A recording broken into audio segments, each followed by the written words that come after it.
Hi everyone, my name is Flex, and today I had the amazing opportunity to create a mural for my friend Elizabeth, and I just want to give a huge shout out to Pro Tapes for sponsoring this video.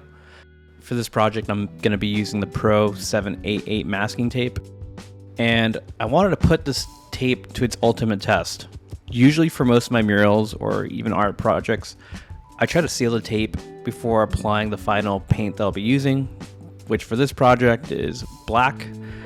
But for this project, I'm just going to be adding the black over the tape just to see how it works and how clean those lines come out. For this project, I didn't have a design in mind that I wanted, but Elizabeth and I were kind of feeling out maybe creating some sort of diamond shape in the middle. And here what I'm doing is I'm trying to place the tape straight on the wall. And as you can tell, my first placement here is pretty crooked, but here I'm going to be using a technique that I kind of came up with. What I'm doing is I'm actually pulling each side of the tape and just pulling it back and then replacing it until it straightens itself out. This is kind of like a hidden technique that I found while creating my art designs, and it works.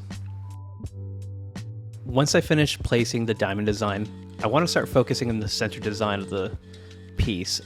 And what I'm doing here is I'm using this 1-inch tape between 2-inch tapes to create a gap. In my previous video, I explained how this is a simple solution to creating straight lines, and it really works. Here's me pulling off that tape, and you can tell the gaps are perfect. I cleaned it up, and now I'm focusing on the center. Most of my designs, especially with these murals, a lot of my friends or clients, they want me to completely freestyle this work and just kind of feel it out and how the space feels. So here, after kind of creating this diamond design, I started realizing, I started kind of getting an idea of what I wanted to do, and I wanted to incorporate this Medusa design into the wall while having vertical lines, and especially because we're not using the full space of the wall, because her walls are, maybe 15 to 20 feet high. I decided to create vertical lines that will make the piece feel even bigger than it actually is. Once I've allocated all those vertical lines within the diamond, what I'm doing here is kind of setting up myself to create these Medusa scales down the middle of the spine of the piece.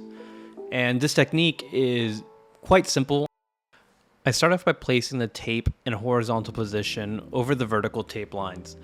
And my goal is to cut a scale-like pattern over the top piece of tape and then removing the excess, leaving a scale-like pattern, and I remove the edges as well, so there's gaps for the design to kind of fit in.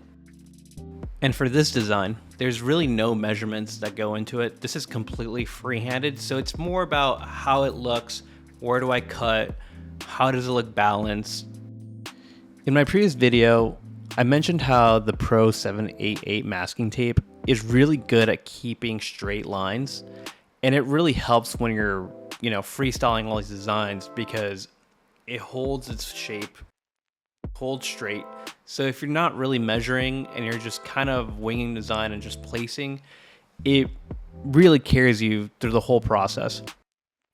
Now that the center is finished, I want to focus on the corners on the left and right. I want to mirror this ray-like design on the side. And I did place some measurement lines just to kind of speed up the process. Once I finished both the left and right side corner of the design, I started working on the bottom. I cleaned up the guidelines I used to create the diamond shape, and then created a border just in case paint fell over. Now that the design is fully finished, I want to make sure that the tape is fully secured. Like I mentioned, this is my first time just rolling over the tape without sealing it down. So I want to make sure everything is pushed down as much as possible. And, like any other client or friend, I want to add some protection to the floor. So here's me covering it. For the painting process, I decided to go with the smaller roller just in case, so I have the most control over the paint. As you can tell, I'm really not trying to push on the tape as much as possible. I don't want it to bleed. And also, I don't know how it's going to turn out. I know this tape is really, really good. But, as an artist, I want to be as careful as possible.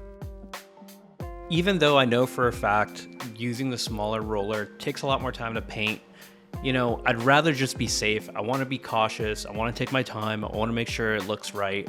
And my goal is to have the least amount of touch-ups at the end of the unveiling of this design. After applying that first coat of paint, I waited about 30 to 45 minutes until applying the second coat. One key feature or thing that I was a little bit worried about while working with this design is that the top portion of this mural the wall had this huge crack, and it was kind of like the ultimate test to see how good this tape was, because, you know, cracks could really cause more bleeding within the design. After the second coat dried, I started removing the tape, unveiling the piece, and as you can tell, I'm removing the tape very slowly. I'm trying to be as cautious as possible. I want to see how the tape performed. And as you can tell, the Pro 788 masking tape worked phenomenally. And I'm just trying to make sure that there's no bleeding, there's no paint overlap. Sometimes paint overlap can cause more paint to be removed than you would want. After removing the first two sections of tape, I was really happy with the performance of this tape. It let me know that I don't necessarily have to seal every project and that it does its job perfectly well. Most of the times when I'm sealing my murals, what I'll do is I'll add a layer of white over the tape and then apply the black.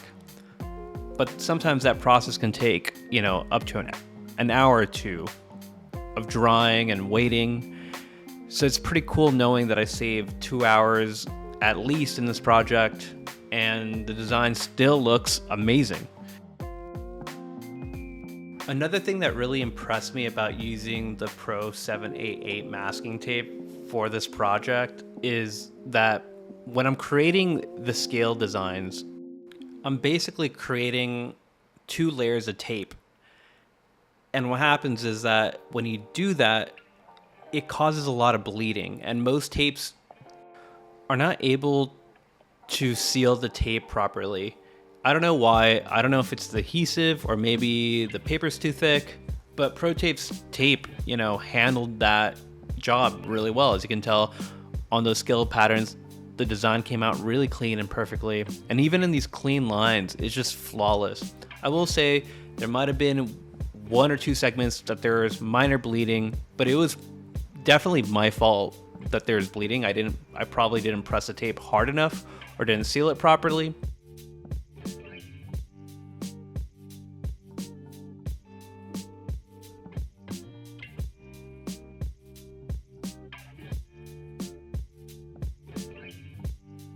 As I mentioned in my previous video, one of my favorite parts of creating these murals is just the unveiling.